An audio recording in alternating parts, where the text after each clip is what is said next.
வாழ்க வளமுடன். இன்னைக்கு ஃபார் அ சேஞ்ச் கைக்குத்தல் அரிசி பார்த்தீங்கன்னா, கைக்குத்தல் அரிசியை பச்சை அரிசியை வடிச்சிருக்கேன்.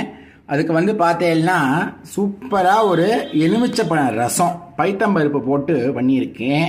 அதுக்கப்புறம் எண்ணெயே சுத்தமாக விடாமல் சும்மா உப்பு போட்டு பட்டாணியும் டபுள் பீன்ஸையும் வேக வச்சுருக்கேன். அப்புறம் பீர்க்கங்காய் தோல் இருந்தது, அந்த தோலை வேஸ்ட் பண்ணாமல் அதை போட்டு ஒரு தொகையல். இந்த கைக்குத்தல் அரிசியை பாடும்போது எனக்கு ஒரு பாட்டு ஞாபகத்துக்கு வந்தது. அது என்ன பாடம் எனக்கு சரியாக ஞாபகம் இல்லை, நீங்கள் கமெண்ட் செக்ஷனில் போடுங்கோ. காவேரி யாரும் கைக்குத்தல் அரிசியும் மறந்து போகுமா?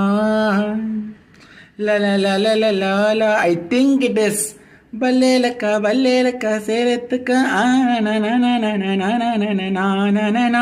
சரி, ஓகே, கமெண்ட் பண்ணுங்க, பார்ப்போம்.